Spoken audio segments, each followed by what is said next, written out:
আসসালামু আলাইকুম, সবাইকে কেক স্টুডিও বা শারমিন পেজে স্বাগতম জানাচ্ছি। তো আজকে হচ্ছে আমি যে পেইড ক্লাস করাই, ওই ক্লাসে আমি যে পাউন্ড কেক বা টি টাইম কেকটা করে দেখাই স্টুডেন্টদেরকে, সেটাই হচ্ছে আমি আপনাদের সাথে আজকে শেয়ার করব।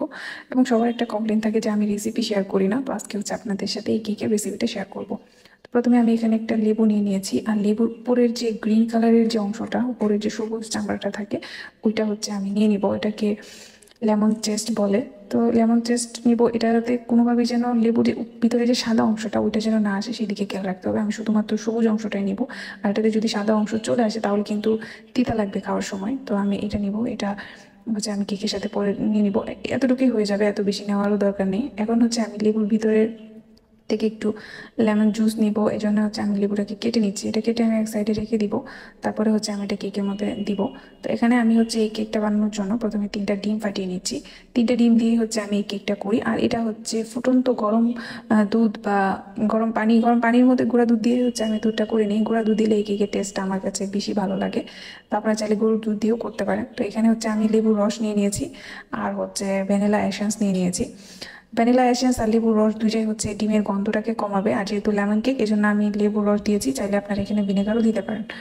তো এখানে আমি চিনি দিয়ে নিব। তো 3টা ডিমের জন্য এখানে চিনি যাবে হচ্ছে 1 কাপ দিয়ে, আর হচ্ছে 1/4 কাপ চিনি দিব। তো চিনিটা হচ্ছে আপনারা টেস্ট অনুযায়ী দিবেন। যদি কেউ একটু বেশি মিষ্টি খেতে চান, সেই ক্ষেত্রে এখানে আপনারা 1.5 কাপ পরিমাণ পর্যন্ত চিনি দিতে পারেন, তবে 1.5 কাপের বেশি দেওয়ার প্রয়োজন নেই। তো আমার এই রেসিপিটা ফলো করে যদি আপনারা এই কেকটা করেন, তাহলে ইনশাল্লাহ আপনাদের কেক একদম সফট আর পারফেক্ট হবে। তো অনেকেই মনে করে যে এটাতে যেহেতু ফুটন্ত গরম দুধ বা ফুটন্ত গরম ইউজ করা হবে, তো এই ক্ষেত্রে কেকটা অনেকে ভয় পায় আর কি। জিনিসটা আসলে ভয় পাওয়ার কিছু নাই। এখানে ফুটন্ত গরম দুধ ব্যবহার করার কারণেই কেকটা এত বেশি পরিমাণে সফট আর পারফেক্ট হয়। তো এই যে আপনাদের সাথে কথা বলতে বলতে কিন্তু আমার চিনি দেওয়া শেষ হয়ে গিয়েছে। বিট করার চারপাশে যে ছড়িয়ে ছিটিয়ে যায়, এইগুলো আমি আবার একটা স্প্যাচুলা দিয়ে মাঝখানে এসে আবার হচ্ছে এটাকে বিট করে নিব। তো বিটটা এমনভাবে করতে হবে যেন উল্টা উল্টালেও পড়ে না যায়, এরকম একটা স্টিপ করে নিতে হবে। তো আমি আজকে এই কেকটা লেমন ফ্লেভারের করছি, আপনারা যে কোনো ফ্লেভারের কেক সেম রেসিপিতেই কিন্তু করতে পারেন। তো এই কেকটা হচ্ছে এতটাই মজা হয় কেকটা, এটা বাসায় খাওয়ার জন্য এমনিতেও সবসময় আপনারা বানিয়ে রাখতে পারবেন।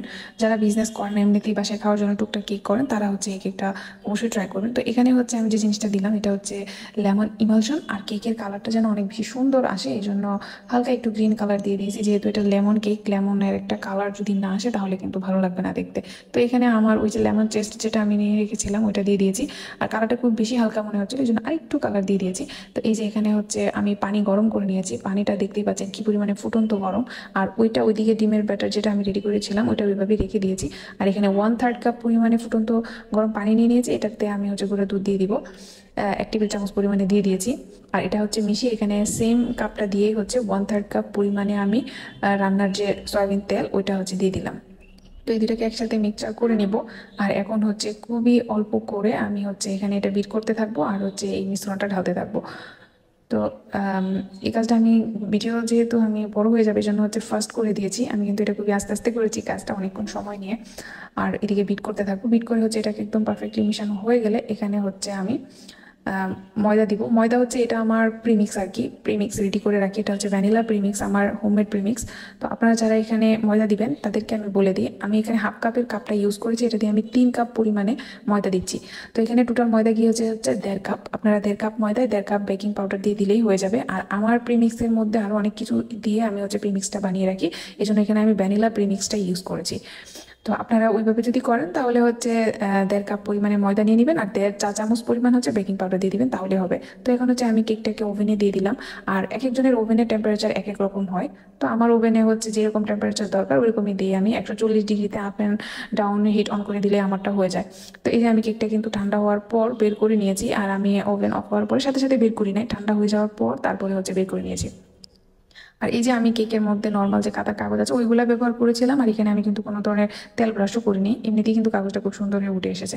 তো এটা আমার যেহেতু একটা অর্ডারের কেক ছিল, তাই এখন হচ্ছে আমি অনেক সুন্দরভাবে হচ্ছে কেকের স্লাইসগুলো করে নিব। তো আপনারা যেমনটা দেখতে পাচ্ছেন, কেকটা কিন্তু খুব সফট আর খুবই পারফেক্ট হয়েছিল। কেকটা খুবই খেতে মজাও হয়। তো এই আর কি। আর কেকের পিস এখানে হয়েছিল হচ্ছে 12টা, কারণ লাস্টে যে আমি পিসগুলো করেছি এগুলো একটু বেশি মোটা হয়ে গেছিলো। নর্মালি আমার ফার্স্টের দিকে যে মানে স্লাইসগুলো করেছি সবগুলো যদি এই সাইজে করি, তাহলে আমার এখানে টোটাল 13টার মতো পিস হয় আর কি। আর আমি যে মোল্ডটা ইউজ করছি এটা ছিল হচ্ছে 9 বাই 4 ইঞ্চি মোল্ড। তো লম্বা ছিল। তো এই যে কেকটা খুবই পারফেক্ট ছিল। উপরে তো ওভেনের জন্য কালারটা এরকম গোল্ডেন কালার আসছে, সুন্দর লাগে এরকম দেখতে। আর এই যে ভিতরে কিন্তু একদম অনেক সুন্দর একটা লেমন কালার আসছে। এই যে কেকের সফটনেসটা আমি আপনাদের একটু দেখানোর চেষ্টা করছিলাম। আপনারা চাইলে আমার এই ভিডিওটা আপনাদের টাইম লাইনে শেয়ার করে রেখে দিতে পারেন, যখন বানাবেন তখন এটা দেখে বানাতে পারেন। আর উপকরণগুলো আপনারা লিখে তারপরে যদি 1-2 বার ট্রাই করেন বাসায়, তাহলে ইনশাল্লাহ আপনাদের কেক পারফেক্ট হবে। আর এই রেসিপিটা এত পরিমাণে পারফেক্ট, এই রেসিপি কখনোই ফেলোর হবে না ইনশাল্লাহ। তো থ্যাংক ইউ এতক্ষণ আমার ভিডিওটা কষ্ট করে দেখার জন্য।